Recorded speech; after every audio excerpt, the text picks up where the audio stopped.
Now, I'm not here to try and defend Vaush's transphobic, queerphobic, or perhaps even racist past, okay? It's not what I'm here to do. I'm here to defend his potential racist future. That's right, baby! You know what's wild about this whole drama cycle? And I was just talking about this earlier. A lot of people usually accuse me of like doing stuff for clout. Like, oh, Lance is just trying to get some clout. That's why he's going after this person. But you know, a lot of the time I'm like, it's not fun. It's not fun when you turn off the internet, but then the internet keeps going in your brain all the time when you're just like, you can't forget about that last comment. And then that's why like I try not to use Twitter after a certain time at night. Because like if people saw like 3 a.m. tweets by me, oh, wow, you know, like, oh, but I don't get any credit for the things I don't tweet out, but I should get so much credit for the 2 a.m. tweets I'm not making. Because if I was pumping out 2 a.m. tweets, man, in the morning, I would give my enemies so much ammunition against me. But anyways, so I got into a bit of a heated argument with Anna Kasparian over Anna Kasparian, in my opinion. Oh, wow, she's starting to trend. It's happening, everyone. In my opinion, a very, very poor framing of Portugal's decriminalization and what has happened since, and how a defunding of a lot of the programs that were pretty essential for the pillars that Portugal enacted in terms of both drug access to rehabilitation, stuff like that, the underfunding of those programs, and then the change of giving those programs out to private corporations has resulted in less than perfect results. The way she was framing it obviously gives a lot of ammunition to a lot of people who are either center right or people who want to further again things like propaganda and anti or draconian drug laws and make it look like it's not all fairy tales and roses. All right, even if you decriminalize, there's a lot of problems that can happen down the road, but then it's like, yeah, but those problems aren't because of the decriminalization of the drugs. Those problems are almost decidedly because of, again, the underfunding or defunding of these very essential programs, that kind of stuff, right? So anyways, I got into it with Anna. We went back and forth. That was on July 19th. Yeah. And then after retweeting Ben Burgess, Lee Fang, and Unusual Whales, she stopped. She stopped tweeting for a long time. I don't know if she left Twitter alone or just decided not to tweet. And one of the reasons I bring this up is because people were still like, Lance, why is Anna still talking about you? And it was just because she hadn't tweeted since. And so I think they were just checking out her account and being like, whoa, the top posts are all about, what is it? The silly Serfs guy who thinks that women should be getting abortions in the 9th month. And that's what I've been fighting for. And the rest of the left is as well. Anna just wouldn't get on part of the program. And by the way, it sucks more than anything to see all of this happening, Anna going after other lefties and blah blah blah. And yes, people pointing out that we actually had almost an identical take. Actually, you know what, just to be completely fair, I want to show our two takes side by side. I want to say something about abortion. As someone who is firmly in favor of reproductive rights, I want to tell you guys and your audience that the vast majority of us do not agree with what Lance said on Tim Pool's show. But you were talking about how women, how like disgusted you are that women may have an abortion in the 9th month, right? Or even a viable baby. Of a viable baby. I wanted to scream at that time, being like, women who have abortions in the 9th month, they're not doing that because they got bored, or all of a sudden they're like, oh, I don't care anymore. They do that because it's a fucking tragedy. Like, statistically, women who are getting abortions in the 9th month, it's because there's a medical complication that could kill them. That's why they have to do it. So first off, Tim gave him like a ridiculous hypothetical of like a healthy pregnancy at 9 months, and the woman just decides like, I went through the torture of being pregnant for 9 months, and I've decided to end my healthy pregnancy, right before I'm going to deliver. Right. No one's in favor of that. Okay, no one, literally no one. I guess except for Lance. Pregnant, the baby is viable and capable of surviving on its own. Sure. And she says before it breaches oxygen, kill it. Do you think that should be allowed? This is, again, the baby guillotines. This is why I brought that up. But what a weird scenario. This doesn't happen. This is not the real world. So I don't know what Lance really thinks. Yeah. But the only time abortions happen in the 3rd trimester, first of all, they're always tragic. They're always awful. And it's because the woman's life is in danger. Yep. Okay? It's never because the woman was lazy and decided that she wanted to do it last minute. I don't think women on the 9th month get abortions with viable living children and then be like, I don't want it, kill it. I don't think that happens. I don't know why Lance did that. I think it's so dumb. It's so dumb. And look, I don't think it makes sense to make all abortion illegal in the 3rd trimester. There are some rare instances where if the woman's life is in danger, right? But be clear about that. Just be clear about that. So 88% of abortions are in the first 12 weeks. 88. Yeah. 88% of abortions. Less than 1.3% of abortions take place near the 8th or 9th month. How many? So you all kind of saw that, right? Like you understand that we're basically essentially talking about the same thing. But what Tim Pool wants to do is he wants to take little pieces and clips. He tried to do the same thing in regards to calling Emma Vigeland a pedophile. Take small little bits and clips and use those moments to be able to be like, hey, by the way, do you know what the left is advocating for now? They're just trying to get women to have abortions in the 9th month. Like, why is Lance advocating? And he's also saying that he's fine with women smoking crystal meth and having abortions in the 9th month. Like, you would have to be so disingenuous to take that one little soundbite or moment, because again, he eventually got to a moment where you do get a soundbite of me saying, I am morally opposed to that, but I don't think that I should have the ability to take away someone's bodily autonomy through legislation, when I think it can be, again, life-saving for women to be able to have access to that kind of healthcare, such as having, yes, a medical procedure, not an abortion in the 9th month. But anyways, that was like basically the last kind of things that Anna had tweeted about. And then fast forward to today. And so that brings us to ba-bam. So this account says, "You're garbage, Vaush. I don't respect you, which is why I don't want to talk to you, Anna Kasparian." Meanwhile, who she talks to. And that's, I was thinking the exact same thing, right? Like, first off, can we just get this out of the way? And I've said this often, and people are going to use that clip of me laughing as soon as I found out what Vaush has said, because when I found out that he had said the things that he had said, I burst out. I was like, because I was just like, wow, that's honestly out of shock. But in terms of advocacy, yes, obviously, don't use names and terms or slurs that dehumanize other groups of people, even if it's in service of propping up other groups, right? Like you don't get to prop up other groups by punching down on other groups simultaneously, even if you happen to be part of those groups, right? Like I'm bi or pan on any given day. I haven't figured it out, but like I'm not going to call people the F slur in a derogatory way, right? Like I'll call myself the F slur, and then I'll call my friends F slurs who happen to be F slurs. But then when it gets down to it, right? Like I'm not going to call someone the F slur as an insult, because then that gives the same people who use it as an insult power. That old chestnut. That being said, now that I've gotten my woke ink out, if that's the rule, then why are you doing this? Because then Anna says, "Unlike Vaush, Shapiro never once called me the R slur or a bitch over disagreements. That's how big boys who don't snort addies during unhinged streams act. I don't know anyone in conversation or debate, but I especially have no interest in antisocial creeps like Vaush. Simple. You have absolutely no reason to ever have to platform Vaush. You don't have to do that. No one is under any like pressure to platform people. There should be two-way consent, even in like debates. If someone's like, debate me, and then the other person's like, nah, then that's as far as it goes, right? Like I'll agree with that. But you've already had Vaush on the show before. Anna interviewed Vaush 7 months ago to talk about, what is the problems circulating men and what can the left do, that kind of topic. So she's had him on the show. They've already had conversations. And if there's someone who calls people names, holy fuck. Holy shit.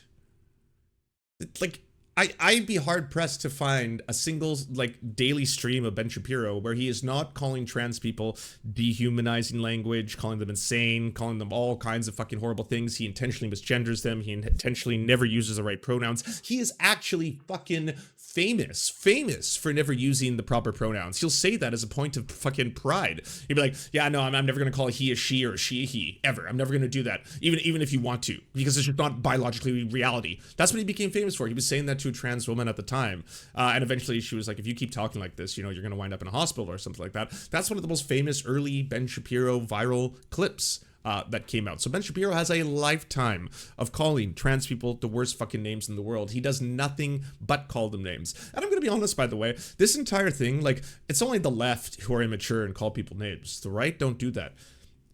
On my Tim Pool debate, I didn't call, and I do call them names. I'm not saying I'm above that. I do it all the fucking time. But I didn't call Tim Pool a single name that entire debate. He said that I wanted to genocide autistic people, that I wanted to genocide trans people, that I was a member of a cult, that I was literally insane and brainwashed as a member of being in that cult, all in the same fucking debate, right? And that's okay. I imagine, like, again, it's not something that surprises me. It's something that you expect because you're, again, debating a completely political opposite to you. So you're probably going to get a little bit heated. But the very idea that, like, oh, no, the right don't do name calling at all. The argument you could put forward is that the right are incredibly hospitable and sometimes to a grifty degree, which is true. It is really weird to me sometimes. You'll see things like Tim Pool being like, why doesn't Emma Vigeland want to grab sushi? And in my head, I'm like, why do you want to grab sushi? Like, I don't want to go out for fucking drinks with the far right. That sounds terrible. I fucking hate these people. These are people who advocate for profit, for people like me not to exist. I don't want to just turn the lights off, turn the cameras off, and then go grab a beer and a burger. Like, what the fuck is up with that shit? I don't understand it. So for Tim Pool to be like, why doesn't Sam Cedar love my fucking half pipe? Why doesn't fucking Emma Vigeland want to grab sushi? Why do you? I don't get it. Like, again, these are people advocating for genocidal policies. Ben Shapiro owns the Daily fucking Wire. The Daily fucking Wire is the one that has both Matt Walsh and Michael Knowles asking for the eradication of trans people. They are a major network and platform that have millions and millions of dollars, both from funding through right-wing organizations, as well as because of the fact that a lot of people are willing to support this fucking empire bigotry. They have fucking $50 million to just throw casually at Steven Crowder. And that's like a calculated risk that they feel is an investment. They're going to get a return on investment by giving him $50 million. So Daily Wire has a lot of fucking money, you know, that fracking money, absolutely. And Daily Wire is consistently trying to enact vilification, unscientific rhetoric, unscientific nonsense by pundits who are paid handsomely to put out genocidal rhetoric towards trans people. That's the Daily Wire. I'm sorry, Michael Knowles, you don't get to say that you want to eliminate, you know, transgenderism from society. You don't get to say that, like, well, I wasn't saying trans people, I was saying transgenderism. Ooh, woo. Didn't actually say anything too intense. Ooh, woo. Retract, please, or I'll sue you. Ooh, woo. All that kind of weird ass shit. So honestly, fuck Ben Shapiro. Fuck the Daily Wire. Now, does that mean you can't go debate Ben Shapiro? No. Ben Shapiro platform me, hell yeah, I'll be there in a fucking instance. Ben Shapiro is very, very famous. That's not what I consider platforming. He's platforming me. So, you know, I have nothing wrong with fucking Anna Kasparian going out and debating Ben Shapiro, even though I know a lot of people on the left did. I do not. The same thing applies to, like, you know, if Vaush wanted to debate Ben Shapiro, which he wouldn't do, but, like, yeah, I wouldn't go after Vaush for that, right? That's how big boys who don't snort addies during unhinged streams act. I don't know anyone a conversation or debate, but I especially have no interest in antisocial creeps like Vaush. Simple. If name calling is the thing, then why are you calling him a junkie? If like it's like I'm against people who call names. And don't get me wrong, I'm not here to support or endorse Vaush calling Anna the arsler, or Vaush calling Anna a bitch. I'm not here to endorse that. That's not, again, in service of calling someone out for being a TERF. I don't see the utility. And this is me, my personal feelies, right? I don't see the utility in then again, once again, punching down into other groups for that, as in associating our slurs with being negative, that kind of shit. It's punching downward, yeah. But then you don't get to use that as a moral high ground and then right away start name calling, right? I've never understood, by the way, the internet's fascination with a lot of neurodivergent prescriptions typically being a point of entry for insulting someone. That also doesn't make a lot of sense to me, because people who have a variety of different, neurodivergent conditions will take things like Adderall, or what's the other one?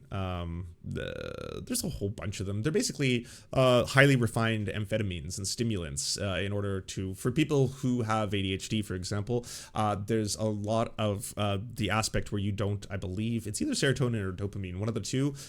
You don't produce it in such a way that you can always acknowledge sometimes other people's responses as being normal, and then for people who do have like forms of ADHD can help it. I'm on SSRIs. Well, yeah, that's the same thing. If it's SSRIs, if it's like Prozac or something else like that, it's a weird thing to try to go after people with too, just as an insult, right? I'm not here to say which is worse, right? I don't give two fucks about the scales of insults or anything like that, but it is weird how the internet does that. It is weird how the internet, like, I know they were going after Trump for a long time too, being like, Trump's fucking crushing the Addies, and then he's snorting Adderall all the time, and then he's like, hi, this is the mind of a man on Adderall, blah blah blah, constantly is like a form of vilification, right? Lol, all someone has to do is stroke your ego and you'll work with them. That's what you're saying. That's fucking right. I don't know if this is a joke. I hope it's a joke, because if it's not, like, But anyways, it did this. We got this. Daily Wire. They spin fast.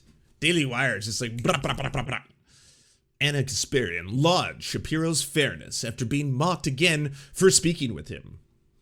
Anna Kasparian, by the way, she's not mocked in this instance distinctly for the fact that she did this. She's being mocked for doing that and then picking and choosing who she won't speak with. The hypocrisy of saying, I don't talk to anyone, blah, blah, blah, who's like, I don't respect. And then being like, so what, you respect Shapiro? Is the way they're trying to spin this, right?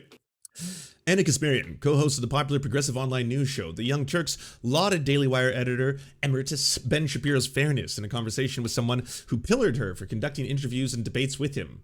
The pair had a debate back in 2021, and Kasparian was welcome on Shapiro's Sunday special show for an hour-long sit-down interview this year, which was depressing. I didn't even make a segment out of it because I went into that back around when everyone still didn't believe that, Anna was going to go down this turf arc. But, this was well before that when I didn't really have a lot of things to say negatively about Anna outside of the why is she always pushing up against prison abolitionists like Olayemi when Olayemi has been so clear and concise in explaining all of this, right? Like Olayemi was on their show and like did not resort to name calling, did not resort to screaming and like, say what you will about what it is to have to be a black woman in these spaces, especially in combative political spaces.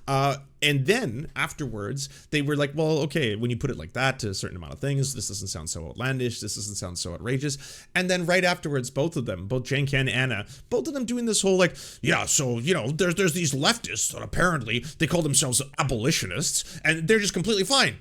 With someone who like took a brick to some old lady's face, they just want them to be out on the streets. They want all the brick smashers to be out on the streets. The people with the madness, right? This is not going to win us elections. This does not win elections.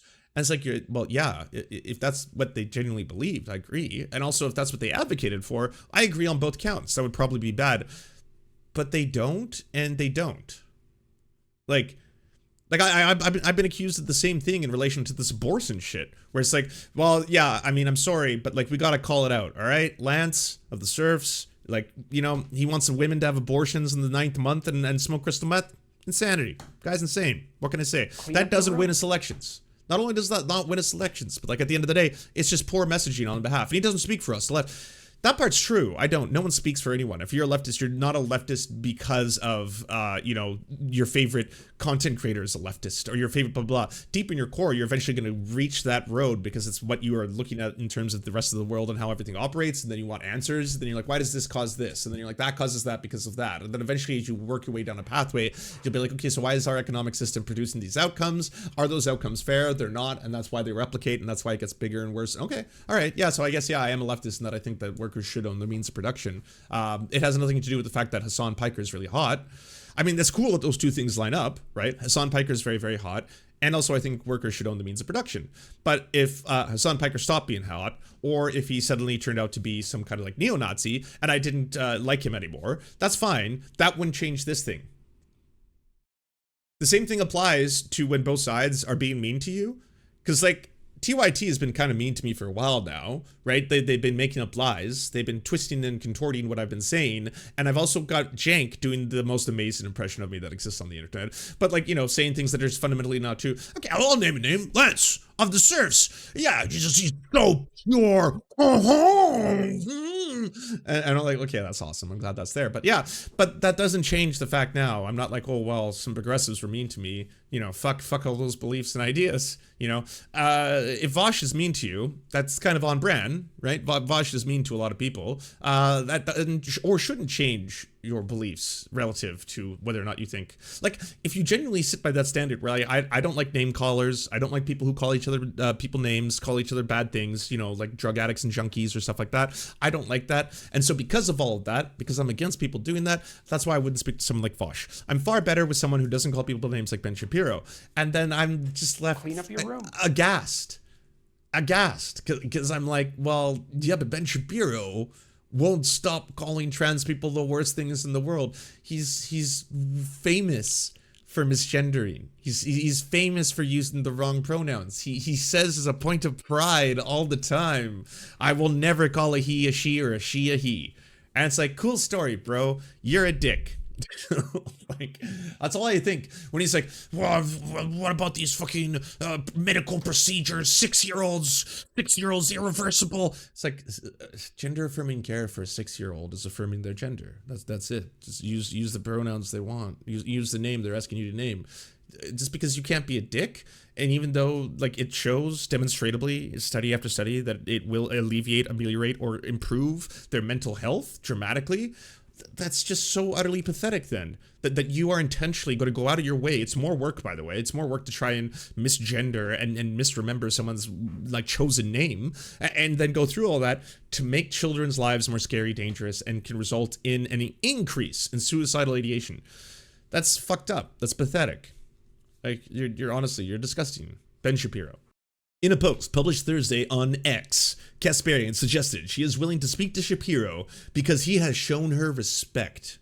While she reserves the right to reject conversation with others she doesn't find respectful, even if they happen to be on the left, politically, as she is. Just a reminder there for y'all. Unlike Vaush, Shapiro never once called me the R slur, or B, over disagreements, Kasparian wrote. That's how big boys who don't snort addies during unhinged streams act. I don't know anyone in conversation or a debate. That part is true. But I especially have no interest in antisocial creeps, like Vaush. Yeah. Kasparian has taken heat from some extremists on the left for engaging with Shapiro, one of the most prominent figures in conservative media. In 2021, Shapiro and Kasparian debated topics like education, critical race theory, and the news media during a discussion headlining Pennsylvania Chamber of Business and Industry's annual dinner. During the debate, Kasparian seemed to address the backlash she received from the left for engaging in conversation, emphasizing that it was Shapiro who was platforming her since he had a bigger audience than hers, and his audience isn't crying about it. And I completely agree with that.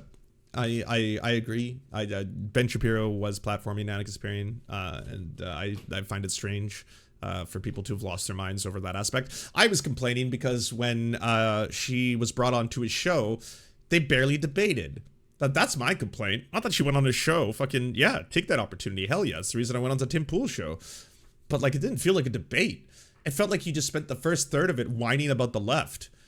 And of course, Ben Shapiro's going to love that and agree with everything, right? He's going to be there and he's going to be like, oh, yeah, those wacky leftists, aren't they wacky? And it's like, yeah, oh, they totally are wacky. Yeah, they were mad for me to even come on the show. Really? Can you talk about how wacky they are? Oh, they're so wacky. Wait till I talk about how wacky they are here on your show for at least fucking 1/3 of it. Let's do it. Yeah, they were just chatting. It's like, what the fuck? Going to be insufferable for a second to make an important point to those who want to excuse me for being sort of a demon for allegedly platforming another demon just by debating Shapiro. Kasparian started a 4-thread tweet. I went before a room of literally thousands of people who disagree with me. Hell yeah, I agree with all this. That took fucking balls. I'm sick of being underestimated because of attacking as some sort of bimbo. Yeah, I don't care. I agree with you there. I wish the left was more confident. Kasparian closed the thread. I wish that people kept stop saying that as if like the left is some online monolith. Because honestly, the people who are like, fucking, the left is just a bunch of fucking tankies online, that's all they are. It's like, the left, if you want to say broadly speaking, are people who are literally dying in the streets right now, or dying in the Amazon rainforest because indigenous people are fighting to not have deforestation there. There are people who are literally fucking being shot by the police in Colombia. There are people who are literally fucking being jailed by their political opponents in a variety of different countries across the world. There are people who are winning elections in a lot of Central and South America. The left, broadly speaking, around the world is a bunch of different things, but it's certainly not these, like, you know, terminally online entertainers. We're entertainers. It's what we are. I'm an entertainer. I try to do some activism, try to do some real world stuff for sure, but when I'm talking to you on the internet, I'm trying to entertain you, and I'm enjoying the fact that I can, because I like doing that. It's fucking, I like being able to make people laugh and feel better about themselves. This is worth a read. Anna Kasparian gets it exactly right. It's just so bizarre to be like, yeah, Vaush, mean. Ben Shapiro, astute. And then, of course, Adam and Sitch. Vaush behaves like a misogynist all the time. That's his go-to attack on any woman who dares to challenge him on anything. Yet because Vaush supports abortion in the 3rd trimester... What? Again, even the centrists are trying to pick apart this whole thing where it's just like, oh, yeah. You know, that's what they want. That's what all of us are fighting for, us lefties. We want you to have as many abortions as you can in the 3rd trimester. Yeah. We want you to smoke as much crystal meth as possible when you're pregnant. Doesn't matter if you're a woman or a birthing person. Yeah, I know. I want birthing people to be able to smoke as much crystal meth as they desire. And then birthing people and women can have as many abortions as they need to in the 9th month.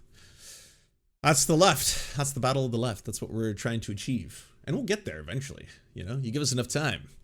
Yeah. With their bonus holes. Yes. Birthing people with, that's the problem with all this, by the way. This, this whole thing, is that these are non-issues. They're non-problems. Okay. That there is no fight amongst the left to be able to fight for women's right to choose exclusively in the 9th month. That's not a fight. There's no fight amongst the left for women to not be called women anymore and only be called birthing persons. There's no fight on the left to refer to vaginas henceforth only as bonus holes, for it could isolate and ostracize women. And yes, by the way, that there is a lot of problems with there being a difference under a patriarchal society between the way we treat women, the way we treat men, and absolutely there's going to be a difference between, you know, women being erased out of the conversation because they've been erased so many times in the past. That is true. There has been the erasure of women from a lot of different both conversations and spaces, you name it, throughout history for a long time. They weren't even allowed in the workforce. That was very recent that we thought, hey, women should be allowed to vote and own credit cards. See? Like that's, yeah, that's pretty fucked up that we did that for so long, you know? So there's that whole thing. But like all this being said, at the end of the day, that there is progress being made. Absolutely. The progress cannot come at the expense of other marginalized communities. You should not, you know, punch sideways to punch down. Stuff like that is all true. But come on. Ben fucking Shapiro. We're defending Ben Shapiro as being nice now. Ben Shapiro's fucking got to be one of the biggest transphobic pieces of shit in the game. Without question. Funding an entire network of transphobia. Couldn't get any worse. Fucking sucks. Oh, and by the way, yeah, I'm not here to defend Vaush's anti-LGBTQ plus takes. Hey, in full transparency, I will now play the video, the old footage that Anna Kasparian has found. Community online, particularly the LGBT community, is cancerous as fuck. If you're not an idiot, you will agree with me on this. If you have any fucking experience with online like LGBT or leftist discourse, you know it's cancerous as fuck. You understand this. People are hyper fragile. There's a ton of mental illness. And you can't convert these people. They're not reasonable. They have to be excised from the left. Unity on. Now, I'm not here to try and defend Vaush's transphobic, queerphobic, or perhaps even racist past, okay? It's not what I'm here to do. I'm here to defend his potential racist future. That's right, baby! Oh man, let's play some sound effects. The next time you get in trouble, call a crackhead. I gotta wait a second. This fucking... Here we go. Okay, sorry. Erase all that. I happen to be LGBTQ plus myself. I have dealt with a lot of bi discrimination, especially within sometimes the LGBTQ plus community. I've definitely felt bi erasure. I think there's a problem amongst bi folk or pan folk, I should say, sometimes to not recognize that your life, especially if you're like me, where you can kind of hide in the shadows, hide in the queer shadows, is very different than a lived experience of someone who is 100% homosexual, and you should respect that, and bi people should respect that. Absolutely. They have different lives than you have had. You haven't had to deal with nearly as much, you know, prejudice, bigotry, all that kind of stuff. Because at any given time, you could just be like, "Oh no, I love woman breast and woman pussy. I am not one of the gays." So yes, that is a privilege. Being able to be straight coded is a privilege, and so yes, bi people should respect that. Also, and these are multiple things can be true at once, there is a huge amount of people discounting other people if they happen to be bi and then suddenly saying that they're not queer or not queer enough. And there's these weird kind of fucking queer testing things. I got it really bad when I was going head to head with Xander Hall, and not from Xander Hall himself. I'm not going to say that Xander Hall did this, but people in that community saying like, "Oh, Lance has stolen valor. He's not actually gay, or he's not gay enough, or he hasn't really said he's gay or outwardly gay." That kind of stuff fucking sucks. It really does. It feels terrible. It's brutal, and you do feel like an imposter sometimes. You do feel like you've got imposter syndrome, all that kind of stuff. So I don't support bi erasure at all. So I just want to say there is a big difference between someone who is queer and criticizing aspects of the queer community than someone who's an outsider to that, as far as I know, a cishet, Anna Kasparian, then trying to say whether or not this person who is an inter-community member criticizing that inter-community, whether or not they themselves are problematic because of this. Because, hey, guess what? There's a lot worse clips you could have mined to pick up and put for Vaush. A lot worse ones. I mean, holy shit, have you seen the Anna Kasparian N-word clips, compilations, where she's just like, N-word, N-word, N-word, here's this N-word, N-word, then N-word, and N-word, N-word. And if someone like grabbed that compilation today and just posted it up there, the first response would be like, well, okay, she's said she's very sorry for this, she's apologized, she knows now it was wrong, even though she says that she was simply quoting other people who had said it, that she is a white person, should never have said it, even though she doesn't fully consider herself white. But either way, so this is bad, this is wrong, right? The same thing in regards to Vaush. Vaush has come out to either, downplay, discount, or apologize for aspects of what he had said in the past towards different communities. Again, I'm not here to defend either of them. I am here in real time to criticize. You should not be using an inter-community member and one of their takes as weaponization against them if you're not part of that community. Huge yikes. Again, that's another big old yikes, all right? Someone who is queer, who's like, hey, I take issues with the online queer community, yeah, then the rest of the online queer community can turn around and then be like, that's a fucked up thing to say. Please, Vaush, and especially do not refer to, different people who have been called insane their whole lives as being insane. Do not use our slur in a derogatory term or fashion. That's all been said and that's all been done, that kind of shit, right? You shouldn't have a resume that qualifies LGBTQ+. Abso-fucking-lot. No, you shouldn't have to be like, oh, well, do you need to see photos? Do you need to see how many man cocks I've sucked? Do you need a fucking scorecard? Do you want to talk to previous lovers and get their reviews and whether or not it was gay enough for them at the time? Like any of that weird shit? Like, no, don't do that. That shit is fucked up. Stop trying to erase people just because they're not considered gay enough in the same way. Like, you shouldn't be doing gatekeeping amongst the queer community for sure. And then I'm guessing we'll probably see nothing for another like 2 weeks. That's probably how this is gonna go, right? We're gonna wait, and then we'll see absolutely nothing, and then that'll basically be that. So good times. Do you enjoy the Serfs but prefer not to have to use your eyeballs? Many are saying this. Well, we've got the solution for you. It's the Serf Times in podcast form, available on most major podcasting networks now. If you enjoy it, please consider leaving a good review and feedback, because it really helps the show out, apparently, and it's free, just like the podcast. Thank you kindly to our Lord and Saviors Peyton L. Just and Xander Corvus. Without you, we are nothing. And now, a shout out to our Knights of the Square Table. Amazing Flesh, Anna Loves Riley, Adrian McCarthy, DM Rivera, Doug Cady, Everything Important, Hagbard Celine, Izzy Solidarity, Lamidia Panza, Matthew Scarborough, Multimondi, Metal, Omni, Peanut Butter Blonde, Political Papi, Quiet 185, Rachel K, Riley and Anna, Roller Dragon, Kubi, Cernicus, Spinach Monster, Stellar Vision, Sebastian Dimmel, Thomas, Trevbot EXE, Lucidry, Words Greenwood, Cheryl Alvarez, Tony Perkins, Thomas, O'Pecker, Travis McClinton, and Victoria Bell. Thank you so much. And a huge shout out to all the other people who make this entire show possible. Without you, it would not exist. If you can support us, please go to patreon.com/theserfs, and even $1 can help unlock all of the little goodies and help make this show entirely possible.